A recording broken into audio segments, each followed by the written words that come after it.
Prodúcete. Agencia Digital. Presenta.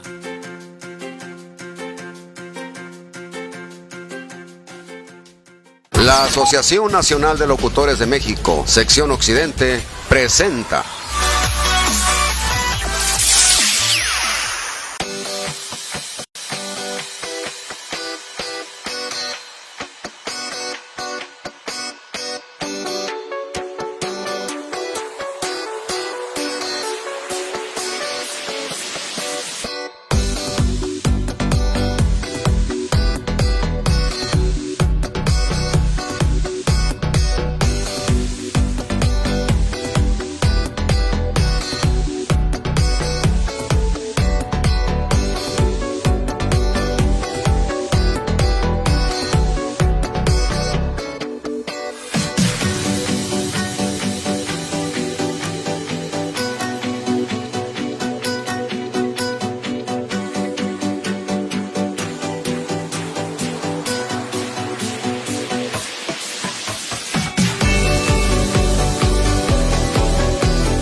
Senectud, todo lo relacionado con el adulto mayor y su entorno. Acompáñanos a entender y conocer lo maravilloso del cuerpo humano en esta etapa de su vida. De la mano de especialistas que nos ayudarán a entenderla. Senectud. Bajo la conducción de Enrique Gallardo García. Comenzamos.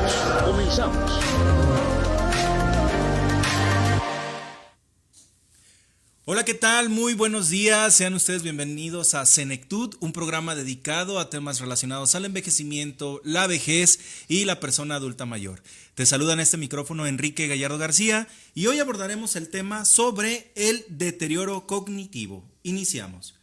Saludo con mucho gusto a Yamil Vallejos, que está en la producción de este programa, y recordándote nuestras redes sociales, principalmente nuestro número WhatsApp, que es el teléfono 332-540-5737. Te lo repito, el número 332-540-5737. Nos puedes ver a través de Facebook Live en Senectud Radio o Live MX Radio. ¿Cómo es la dinámica? Ingresan al buscador de Facebook, ponen la palabra Senectud Radio o Live MX Radio y en automático, al darle me gusta o like, pueden ver la transmisión de este programa, al igual que todos los programas anteriores. Haciéndoles también mención que tenemos ya disponible nuestro canal de YouTube como Senectud Radio, pero ahorita en este momento solamente estamos subiendo las entrevistas de los meses anteriores. ¿Sí? Ya tenemos el mes de enero, actualmente en estos días se subió el mes de febrero y próximamente se subirán las del mes de marzo. Nos puedes sintonizar también a través de www.livemxradio.com y para comentarnos del tema que te platiqué al inicio, el deterioro cognitivo, se encuentra con nosotros la doctora Neida María Mendoza Rubalcaba. Doctora, muy buenos días y muchísimas gracias por estar aquí con nosotros en Senectud. Hola Enrique, buenos días, para mí es un gusto estar aquí. Muy bien, pues muchísimas gracias por aceptar esta invitación y sobre todo abordar este tema que anteriormente hago extensión a la amable audiencia. Hablamos, bueno, de la demencia tipo Alzheimer, hablamos también pues, de estos problemas que se van relacionando a veces del envejecimiento, bueno, con la memoria, pero a mí me gustaría mucho, doctora, y agradezco nuevamente que haya aceptado la invitación, que nos platique sobre qué es el deterioro cognitivo, porque muchas veces sí se llega a confundir ya con la demencia, pero el deterioro cognitivo como tal ahorita nos lo va a explicar. ¿Qué es el deterioro cognitivo? Adelante. Gracias. Pues el deterioro cognitivo leve es un estado preclínico. Se llega a confundir un poco con demencia porque en buena medida es la antesala hacia la demencia. Es decir, se define como un estado preclínico que tiene una serie de sintomatologías que conforme puede ir progresando se transforma en demencia. Sin embargo, también se confunde con normalidad y eso es lo que de pronto pues puede ser más peligroso, por así decirlo, para un profesional o para un profesionista, creer que algunos problemas que se presentan en la vejez son normales cuando en realidad forman parte de una patología. Y aparte el deterioro cognitivo, muchas veces también lo podemos ver desde edades muy tempranas, me imagino. porque muchas veces también aunado pues a la calidad de vida, algún problema, a lo mejor un accidente de trabajo o un accidente pues en la cabeza nos puede determinar cierto problema, pero ¿cómo podemos clasificarlo? ¿Cómo podemos detectar que una persona puede presentar deterioro cognitivo, doctor? Es muy importante lo que dices, que el deterioro cognitivo no es exclusivo de la vejez.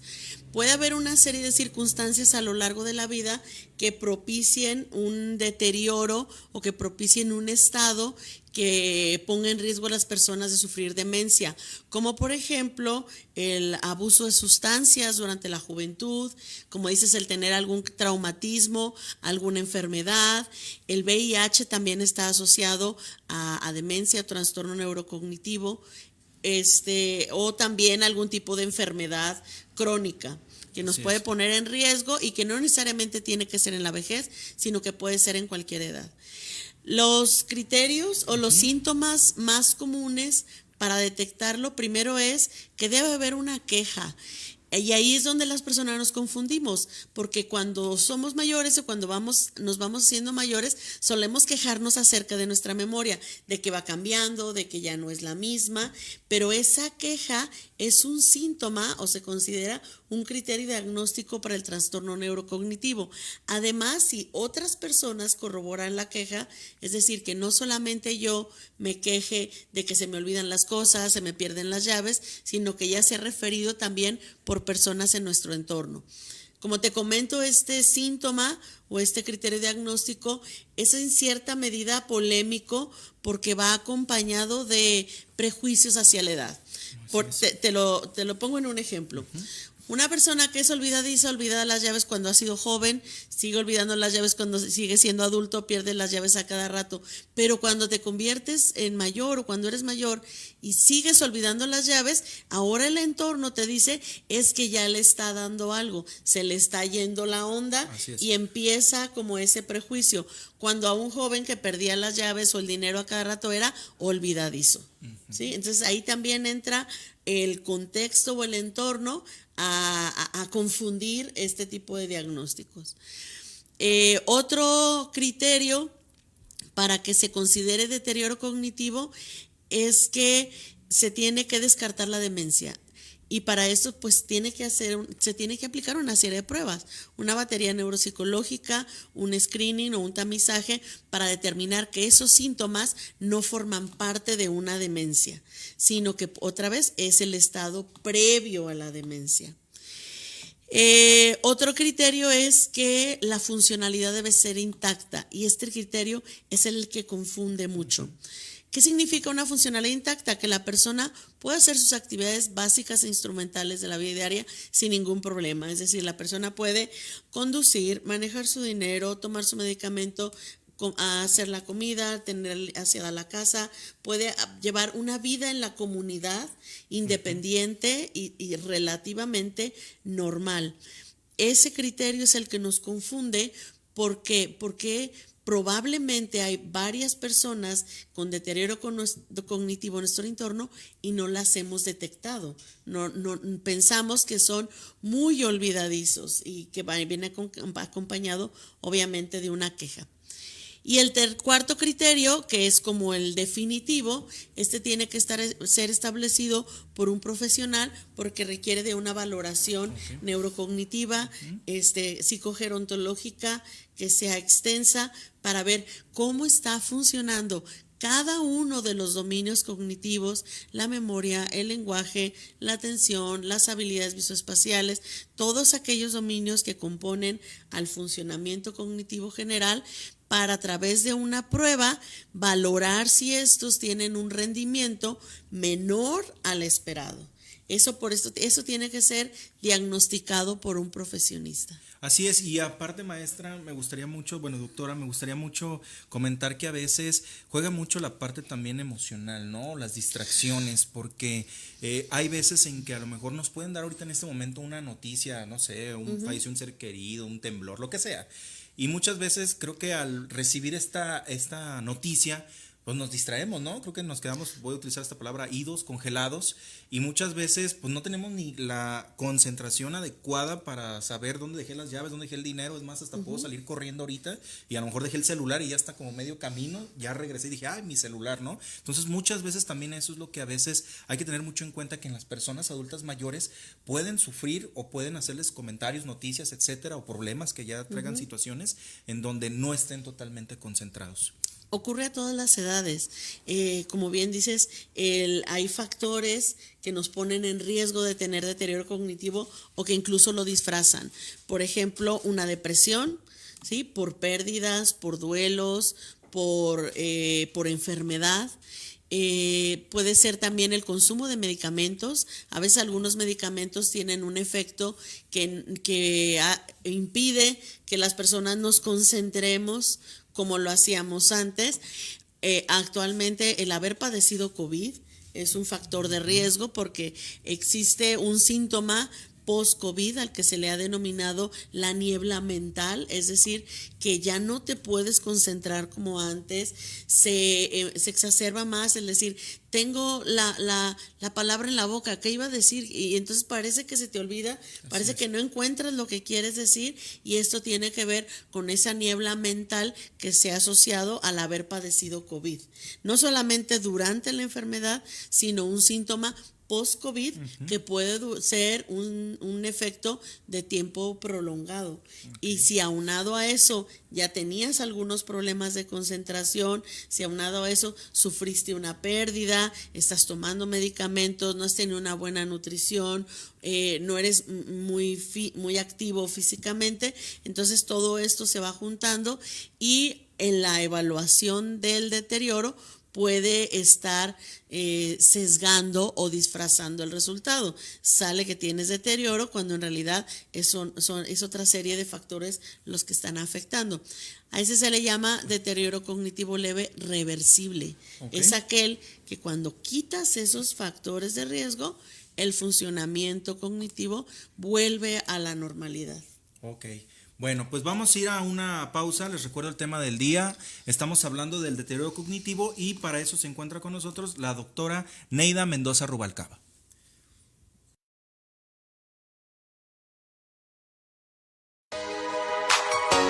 Estás escuchando Semectud. Todo lo relacionado con el adulto mayor y su entorno. Regresamos.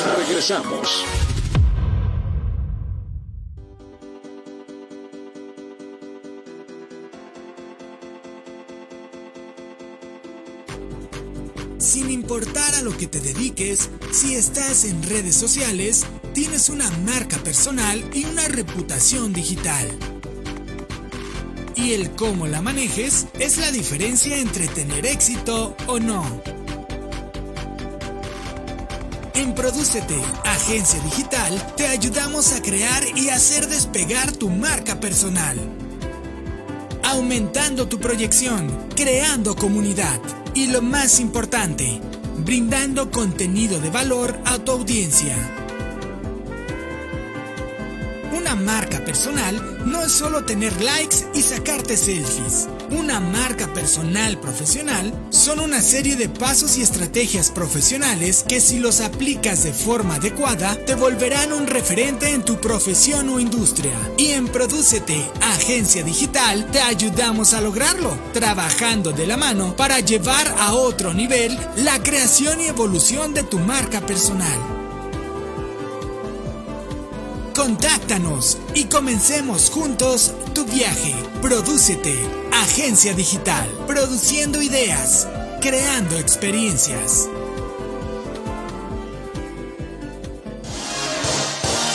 Continuamos con más de Semectud. A través de Live MX Radio. Estamos de regreso en Senectud, iniciando nuestro segundo bloque. Te recuerdo el tema del día. Estamos hablando del deterioro cognitivo y para eso se encuentra con nosotros la doctora Neida Mendoza Rubalcaba. Pero antes de continuar con esta entrevista, déjame hacerte una cordial invitación. Hay una buena noticia por parte del gobierno de Jalisco a través de la Dirección de Profesiones del Estado, en donde se otorgarán apoyos económicos que van desde el 50% hasta el 100% en pagos de matrículas y mensualidades en 5 universidades del Estado. ¿Cuáles son estas universidades participantes? Es la Universidad Autónoma de Guadalajara, Universidad Antropológica de Guadalajara, Universidad Cuauhtémoc, Universidad UNIVA y la Universidad Panamericana. Déjame decirte que es a nivel, licenciatura, ¿sí? Para tomar una licenciatura o algún posgrado. Becas desde, como se los dije al principio, 50% hasta el 100%. El link o la página para inscribirse aparece ahorita en pantalla, que es Becas Profesionales 2022, y pueden ingresar a la página también de Profesiones del Estado. Haciéndoles también la extensa invitación que el día lunes 11 de abril estará con nosotros el director general de Profesiones del Estado, el maestro José Martín Orozco Almades, el cual nos va a platicar a detalle sobre estas becas, esta convocatoria y sobre todo también de nuestra certificación profesional. Así que no dejen pasar esta oportunidad y créanme que vale la pena, ¿sí? Entonces también comentarles también que, estamos a sus órdenes, su servidor Enrique Gallardo García, como lo hemos mencionado, estamos a sus órdenes. Si ustedes presentan alguna situación de abandono, alguna situación de, que la persona adulta mayor que tengan a su lado, algún familiar, algún conocido, tenga un problema también, ya sea de que, no lo atienden, una omisión de cuidados, créanme que vale la pena que se le pueda llegar a realizar un dictamen pericial, ¿sí? Su servidor, como lo hemos mencionado, está adscrito, al Consejo de la Judicatura del Estado de Jalisco, y podemos realizar estos trabajos a través de un dictamen pericial. Créanme, no dejen pasar esta oportunidad. No se dejen engañar de que todo es muy caro, o que es una extorsión, porque se han escuchado comentarios, y lo digo aquí abiertamente, de que no sirven. Déjenme decirles que están en un error, porque los dictámenes periciales, a través de un dictamen o una investigación previa autorizado por el Consejo de la Judicatura, pues tiene mucho valor. Así que más adelante y en los próximos meses o el próximo mes estaremos haciendo un programa especial, un reportaje, para que vean el trabajo que se realiza con personas adultas mayores y sobre todo cómo también no nada más su servidor, que es perito en gerontología, es exclusivo, sino que hay peritajes de todas formas, ¿sí? Hay médicos, hay psicológicos, hay evaluadores, hay contadores, hay de todas las ramas. Entonces más adelante lo veremos y sobre todo pues no se pierdan las publicaciones constantes que se estarán llevando a través de la página de Senectud Radio. Bien, pues para continuar con esta entrevista te recuerdo que nos puedes mandar un WhatsApp al teléfono 332-540-5737, te lo repito, el número 332-540-5737, o nos puedes seguir a través de nuestra transmisión en vivo, que es en Facebook como Senectud Radio o Live MX Radio. Ingresan al buscador, ponen la palabra Senectud Radio o Live MX Radio, me dan me gusta y en automático pueden seguir esta transmisión a la anterior de todas las transmisiones que hemos realizado. Bien, para continuar con esta entrevista, nos pregunta por acá Mirna Fuentes, ¿problemas con la tiroides puede provocar un deterioro cognitivo? El tener alguna enfermedad crónica, como puede ser problemas con la tiroides, sí puede estar asociado al deterioro cognitivo. No solo por la enfermedad en sí, sino hay veces que es más el tratamiento farmacológico el que puede ser un factor de riesgo.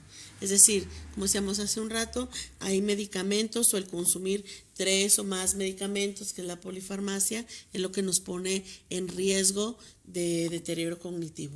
Perfecto. Bien, doctora, pues estábamos antes de ir a la pausa, nos estaba platicando sobre, los tipos de deterioro cognitivo. Nos hemos quedado como deterioro cognitivo leve, que era retraído o era... Puede ser reversible. Reversible. ¿Sí? ¿Cuáles serían otros tipos como deterioro cognitivo para poder detectarlos o identificarlos? Ok, eso se hace al momento del diagnóstico.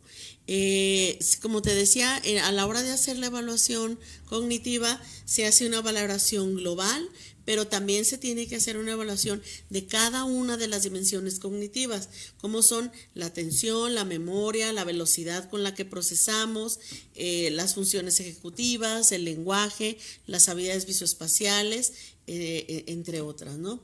Entonces, cuando se emite el diagnóstico y se corroboran los criterios diagnósticos como ya lo comentamos, decir, hay queja de memoria, sí, hay funcionalidad intacta porque la persona realiza sus actividades cotidianas sin ningún problema, sí, ese es otro criterio.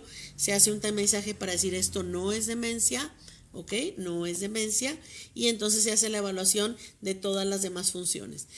En ese momento se establece el criterio que identifica la tipología, tiene que ver con la memoria. Okay. La memoria es esa capacidad que tenemos para registrar, resguardar o retener y recuperar información. La memoria nos permite conectarnos con el mundo. De alguna manera la memoria es quienes somos cada uno de nosotros. Toda nuestra vida está registrada en nuestra memoria. Lo que hacemos día a día tiene que ver con nuestros procesos de memoria. La memoria es la función cognitiva que marca la diferencia entre los tipos de deterioro cognitivo leve. Cuando en el diagnóstico se encuentra que la de memoria está comprometida, es decir, que hay un déficit de la memoria, se le denomina deterioro cognitivo leve amnésico. Okay. ¿Sí? Este tipo de deterioro es el más frecuente, por así decirlo, porque además es el que está relacionado con la enfermedad de Alzheimer. Generalmente los problemas en la enfermedad de Alzheimer tienen que ver con la memoria. Por lo tanto, cuando en el diagnóstico tenemos deterioro cognitivo leve amnésico, es muy probable que este forme parte de un proceso natural de enfermedad de Alzheimer, okay, y que eventualmente pudiera convertirse en una demencia. Ese eventualmente es muy importante porque nos podemos preguntar cuánto tiempo pasa, ¿no? Uh-huh. Se ha encontrado en estudios donde siguen a pacientes con deterioro cognitivo que aproximadamente entre los 5 y los 7 años, el 50% de personas diagnosticadas con deterioro progresa hacia la demencia. De ahí la importancia de diagnosticar de manera oportuna. Entonces tenemos deterioro cognitivo leve amnésico y tenemos el no amnésico, que es cuando no está involucrada la memoria. Además, si está involucrada la memoria y otras funciones, se le llama de dominio múltiple y tenemos como el nombre y los apellidos. Deterioro cognitivo leve amnésico de dominio múltiple. Okay. O si es solo la memoria, deterioro cognitivo leve amnésico de dominio simple. Okay. Y cuando no está involucrada la memoria, por ejemplo, que sea solo un problema en la atención o que se corrobore que hay un déficit en las funciones ejecutivas o en el lenguaje, se le llama deterioro cognitivo leve no amnésico. Y ya según el número de funciones involucradas, se es de dominio simple o de dominio múltiple. Así es, y sobre todo muchas veces es la parte, principal en la memoria, ¿no? Pero me gustaría mucho, doctora, si nos pudiera explicar también como una manera de, pues ahora sí, hasta de introducción, cuáles serían también estos tipos de memoria, porque escuchamos que hay memoria que a corto plazo, memoria semántica, memoria biográfica. ¿Cuáles serían estos tipos de memoria? Generalmente se dividen en dos, ¿no? Hay muchas categorías, pero generalmente se dividen en dos. La memoria a corto plazo y la memoria a largo plazo. También tenemos la memoria sensorial, que tiene que ver con nuestros diferentes sentidos. Esto es muy importante diferenciarlo porque las personas decimos que hablamos de la memoria en singular, pero en realidad tenemos muchos tipos de memoria y tendríamos que decir las memorias, ¿sí? Tenemos memorias a largo plazo, por ejemplo, la memoria procedimental o la que se le denomina la memoria de la acción. Es aquella que cuando decimos que nadie olvida cómo andar en bicicleta, es memoria de la acción. Cuando aprendemos a tejer y somos expertos tejiendo, después somos capaces de tejer viendo la tele y haciendo comer al mismo tiempo. Esa es memoria de la acción, y esa no cambia en el envejecimiento. Tenemos memoria biográfica, que es la que tiene que ver con nuestra vida, con los acontecimientos de nuestra vida, y esa generalmente no se afecta en la vejez y en el envejecimiento. Tenemos también una memoria semántica, que tiene que ver con el conocimiento del mundo, de saber que el fuego quema, que el agua sirve para hacer café, etcétera, ¿no? Este tipo de conocimiento coloquial es lo que forma parte de la memoria semántica, y esa no cambia en la vejez. Y hay otras memorias que sí cambian. Por ejemplo, la memoria episódica, que tiene que ver, la que nos decías, con los episodios de nuestra vida, que esa sí cambia, pero o declina en la vejez, pero cambia de manera adaptativa. Es decir, es importante que olvidemos cosas en la vida, ¿sí? Es importante que olvidemos, por ejemplo, a episodios de nuestra vida que no sean relevantes. Por ejemplo, el quinto día que fuimos a tercer grado de primaria, yo creo que raramente lo vamos a recordar, claro. ¿sí? Es más, a lo mejor ni siquiera podríamos recordar con exactitud qué ropa teníamos puesta hace exactamente un mes a estas horas, ¿no? Esa información no relevante que nuestro cerebro de manera adaptativa depura. Es decir, esos recuerdos están ahí mientras sirven, y cuando no, se van, ¿sí? Por eso es totalmente adaptativo, es bueno y es sano que nuestra memoria deje ir recuerdos. Gracias a esto somos capaces de perdonar, somos capaces de salir adelante ante pérdidas, ante episodios dolorosos de nuestra vida. Podemos superarlos porque nuestra memoria nos ayuda a adaptarnos y empieza a olvidar, por así decirlo. Es decir, que no olvidar no siempre es malo, ¿sí? Entonces hablamos de muchos tipos de memoria, y de esos 11, 12 tipos, te diré que en el envejecimiento solamente declinan 2 o 3, ¿sí? Entonces, cuando hablamos de la memoria, hablamos de las memorias. Tendríamos que decir, ¿cómo están tus memorias hoy?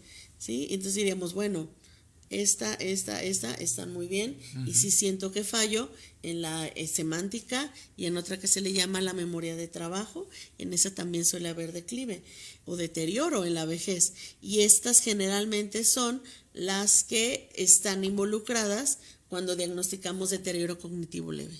Así es, y sobre todo muchas veces esta parte que menciona, ¿no? Muchas veces también la habilidad que muchas personas adultas mayores manejan, ¿no? Por ejemplo, los comerciantes, o a veces los que trabajaron en oficinas, la habilidad a lo mejor de estar haciendo otra cosa y escribiendo, o haciendo cuentas, o acomodando aquí y allá, y hasta, por ejemplo, ¿no? Les preguntas una cosa y te la responden, pero están totalmente concentrados o haciendo otra actividad. ¿Qué recomendaciones pueden existir, doctora, o nos puede dar para evitar un deterioro cognitivo? Que es lo que muchas veces también las personas, pues, o la población joven nos dicen, pues, ¿qué ejercicios puedo hacer? ¿Qué actividades debo hacer para, pues, en algún determinado momento, pues, trabajar mi memoria? Sí, generalmente se recomienda entrenamientos no farmacológicos, es decir, hasta que se diagnostica deterioro cognitivo leve y que además se encuentra asociado a una demencia.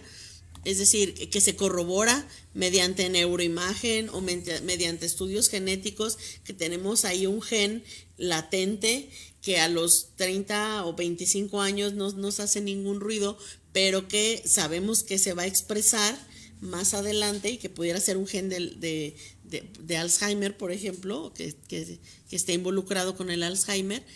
Se recomienda generalmente terapia no farmacológica. Es como un fitness mental. Es como cuando estás saludable, pero quieres seguir así de saludable, y te pones a hacer ejercicio, y vas al gimnasio y haces caminatas, o vas a andar en bicicleta, haces la actividad física que te gusta. Estos tratamientos no farmacológicos tienen que ver con actividades como la lectura, como el jugar juegos de mesa, como el ponernos retos mentales, ¿sí? Aprender otro idioma, eso es importantísimo. El bilingüismo ha demostrado ser un factor de riesgo importantísimo. ¿Qué hacen estas actividades con nuestro cerebro? Nos hacen ganar músculo, por así decirlo. Es algo que se le denomina reserva cerebral y reserva cognitiva. Hacen que nuestro cerebro esté fortalecido. Es como un músculo. Si no lo usamos, se deteriora o se debilita. Entonces, cuando nosotros estamos aprendiendo cosas nuevas, cuando estamos poniendo atención, cuando somos lectores, cuando empezamos nos retamos mentalmente, nos proponemos ir al súper e ir a haciendo las cuentas mentalmente mientras vamos haciendo nuestra compra. Nos proponemos, en lugar de guardar todos los números en nuestro teléfono celular, nos proponemos memorizar algunos. Cuando hacemos ese esfuerzo deliberado y consciente, entonces estamos entrenando nuestra memoria. Y ese tipo de entrenamientos son los que nos ayudan a fortalecer nuestra reserva cerebral y nuestra reserva cognitiva, y eventualmente le vamos ganando al deterioro. Vanessa Batis dice: saludos, excelente programa. Miriam López, excelente programa, saludos a ambos con un fuerte abrazo, muchas gracias. Y nos pregunta Francisco Díaz, dice: ¿es normal que recuerde cosas y olores de cuando era niño y olvide cosas muy recientes? Es totalmente normal, ¿sí? Y además, como decía, es totalmente adaptativo. Cuando recordamos cosas de cuando éramos niños, generalmente suelen ser recuerdos muy puntuales, ¿sí? Por ejemplo, el olor del perfume de mi abuela, o el olor de las sábanas en casa, en mi casa o en casa familiar, o el olor de alguna comida, ¿no? Generalmente estos recuerdos se asocian a estados emocionales y por eso prevalecen en la memoria, ¿sí? Por ejemplo, el olor de la casa familiar puede recordarme estabilidad, seguridad, momentos felices, ¿no?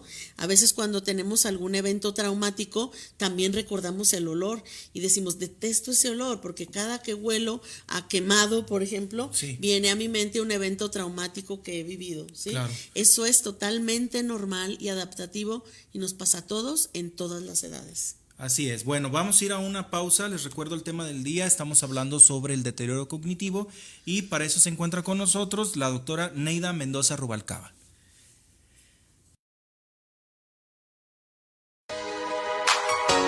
Estás escuchando Senectud. Todo lo relacionado con el adulto mayor y su entorno. Regresamos.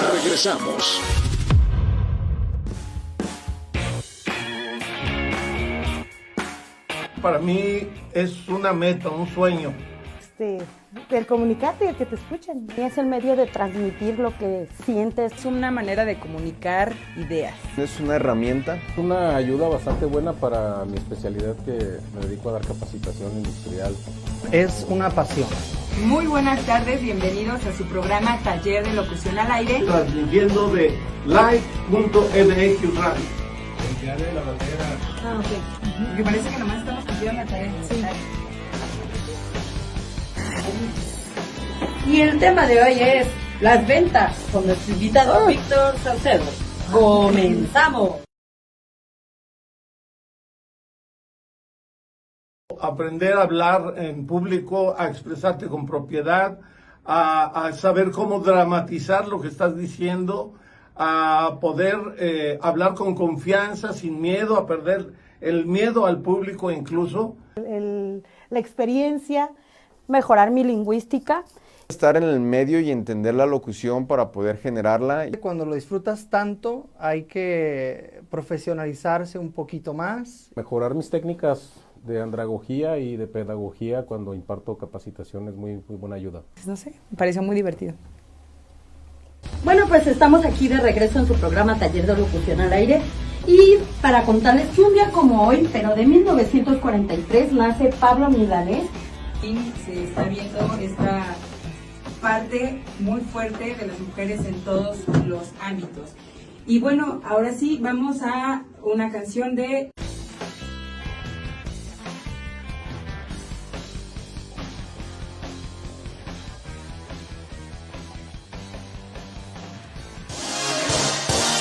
Continuamos con más de Senectud. A través de Live MX Radio. Estamos de regreso en Senectud, iniciando nuestro tercer y último bloque. Te recuerdo nuevamente el tema del día. Estamos hablando sobre el deterioro cognitivo y para eso se encuentra con nosotros la doctora Neida Mendoza Rubalcaba. Comentarte nuevamente que nos puedes mandar un WhatsApp al teléfono 332-540-5737, número 332-540-5737, o seguirnos a través de nuestras redes sociales, nuestras cuentas oficiales como Senectud Radio o Live MX Radio. Bien, pues ya para entrar ahora sí en conclusión, doctora, algo que me gustaría mucho que nos explicara, porque muchas veces también, y esto va muy enfocado también, bueno, a los profesionales de la salud o los que nos dedicamos a esta área, pero ¿cuál es la diferencia entre estos dos significados o estos dos conceptos, deterioro y declive? ¿Cuál nos pudiera explicar al respecto? Sí, mira, la diferencia es muy sutil pero muy precisa. El declive es normal, el deterioro es patológico. Perfecto. ¿Sí? El declive es,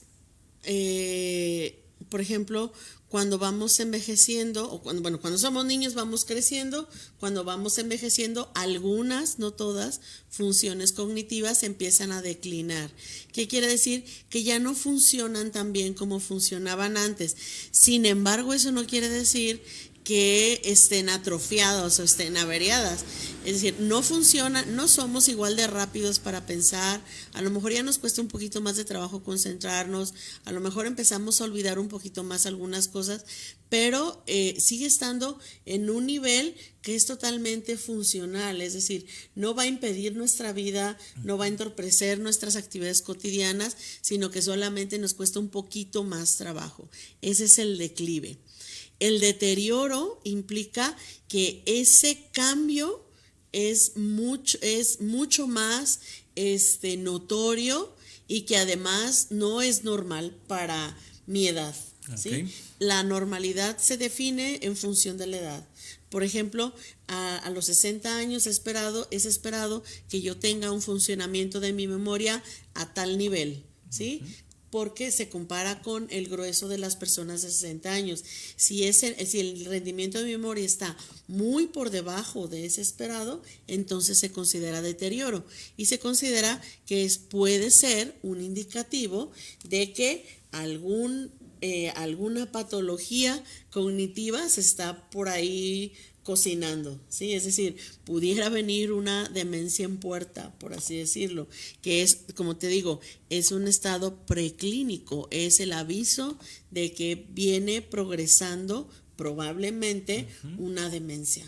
Perfecto, y esto es principalmente a la siguiente pregunta, ¿cuál sería entonces ya la diferencia entre el deterioro cognitivo, que lo hemos hablado durante todo el programa, y ya la demencia, también conocida, también haciendo la aclaración, el nombre ya, actual o actualizado, trastorno neurocognitivo mayor, si no me equivoco? Entonces, ¿cuál sería esta diferencia, doctora? El deterioro cognitivo leve, que también se le denomina trastorno neurocognitivo menor, ¿sí? Te digo que es la puerta de entrada hacia la demencia. La demencia o el deterioro cognitivo mayor, la principal diferencia que guardan entre ellos son los cambios en la funcionalidad y además la gravedad de los síntomas. Como te decía, cuando es un deterioro está por debajo de lo esperado, pero cuando es demencia está muy por debajo de lo esperado, de manera que empieza a impedir las actividades cotidianas, es decir, los problemas de memoria, los problemas de razonamiento o los problemas de planificación son tan importantes que la persona empieza a ser dependiente. Ya no puede preparar su comida, ya no puede administrar su dinero, ya no puede usar transporte público, ya no puede vivir sola y vivir en comunidad porque incluso puede ser riesgoso para su salud y su integridad física. Entonces, esa es la principal diferencia. Los síntomas cognitivos son tan graves que empiezan a interferir en las actividades cotidianas de la vida diaria. Y además, empieza ya a involucrar a otras personas, ¿sí? Cuando hablamos de demencia, hablamos de que el entorno inmediato, la familia, los amigos o el entorno cercano, para ellos es muy evidente, ya no solo es queja de la memoria, ya es queja de todo y además las quejas son más graves. Por ejemplo, deja abierta la llave del gas y eso pues es un peligro.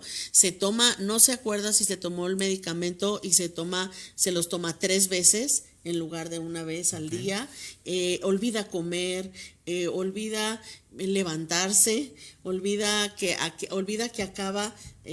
no ha desayunado, o olvida que acaba de desayunar y quiere volver a desayunar, ¿sí? Entonces empieza esta serie de síntomas que ya no solo están reflejados en el individuo, sino que tienen un impacto en su entorno, en su familia. Y son síntomas que se van a ir agravando probablemente.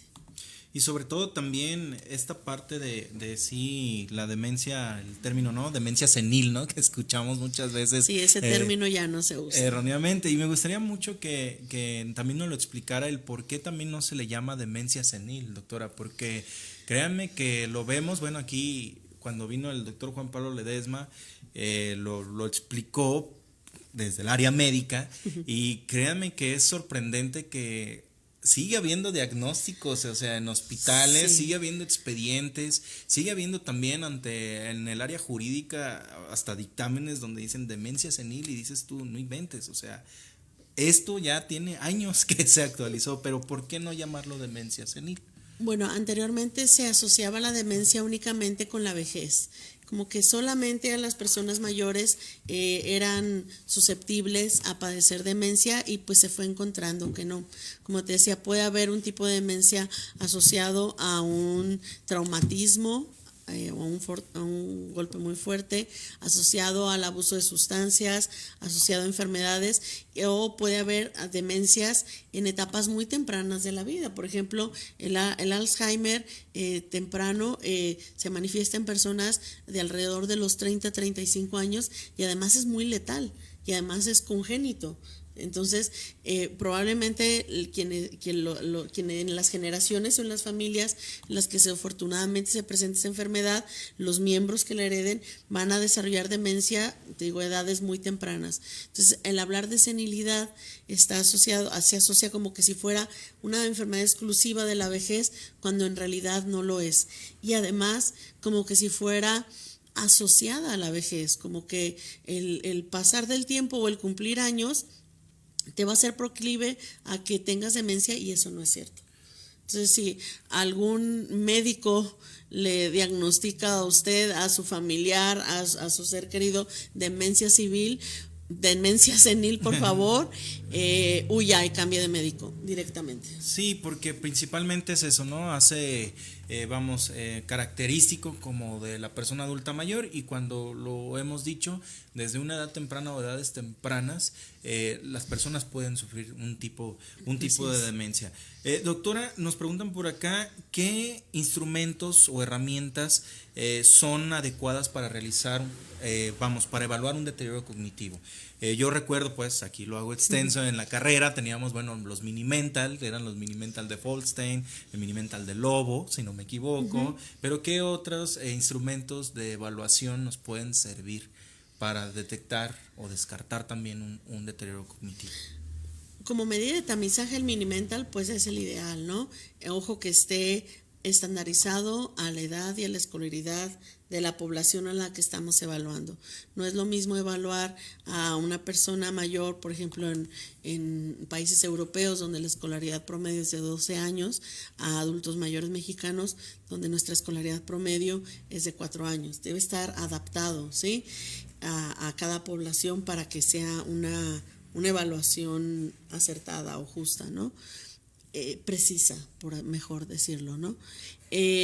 Además del Mini-Mental, hay un montón de herramientas. Es importante armar una batería neurocognitiva, como te decía, con psicogerontológica. Nosotros utilizamos, por ejemplo, las pruebas de símbolos de dígitos del WISE, claves del WISE también. Utilizamos el Trial Making Test para memoria, la versión A y la versión B para funciones ejecutivas. Utilizamos el FAST para valorar el lenguaje. Utilizamos la figura semicompleja de Rey para las habilidades visoespaciales.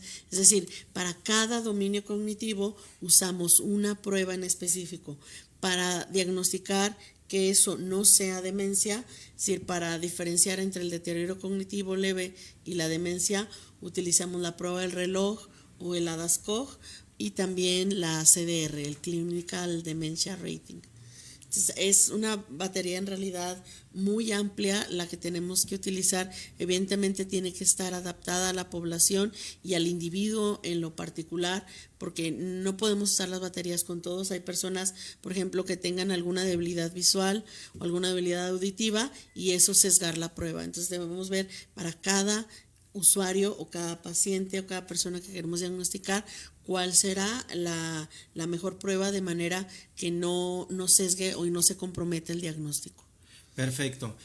Doctora, pues cómo tener un contacto con usted, sus redes sociales, su correo, porque bueno, así lo hacemos extenso a todos los invitados. Adelante. Gracias. Para una asesoría, etcétera. Gracias. Sí. Mi correo electrónico es neida, con Y, neida.mendoza@academicos.udg.mx.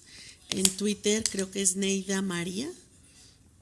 Neida María, estoy en Twitter. Y la verdad, Instagram no lo uso mucho. Y en Facebook es igual mi nombre, Neida María Mendoza Rubalcaba. Perfecto. Bien, pues una conclusión, doctora, ya para finalizar con este tema del deterioro cognitivo. Adelante. Bueno, las patologías cognitivas es importante la detección temprana de patologías cognitivas. Que no confundamos el deterioro con la normalidad y no confundamos la normalidad con deterioro. Es decir, el que se nos olviden las cosas cuando somos mayores no quiere decir que vayamos a tener demencia.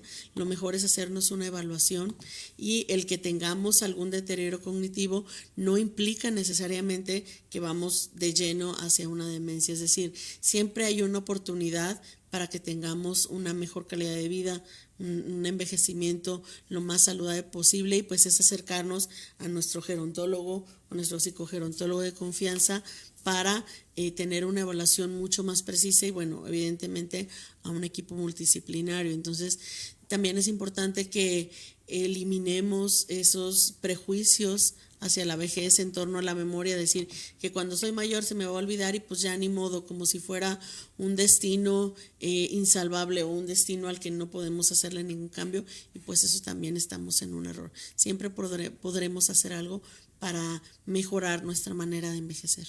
Bien, pues hacemos entrega de reconocimiento. La Asociación Nacional de Locutores de México, AC, otorga el siguiente reconocimiento a doctora Neida María Mendoza Rubalcaba por haber participado en el programa Senectud con el tema deterioro cognitivo. Viene la firma de nuestro productor Héctor Yamil Hernández Vallejo y su servidor Enrique Gallardo García, conductor del programa. Muchas gracias. Encantada de estar con ustedes. Muchísimas gracias, y agradecemos nuevamente mucho la presencia de la doctora Neida Mendoza Rubalcaba. Déjenme decirles así abiertamente, cuando inicié todo este ámbito gerontológico, mi profesión, déjame decirlo, maestra, muy agradecido por la manera en que pues me recibió, me atendió.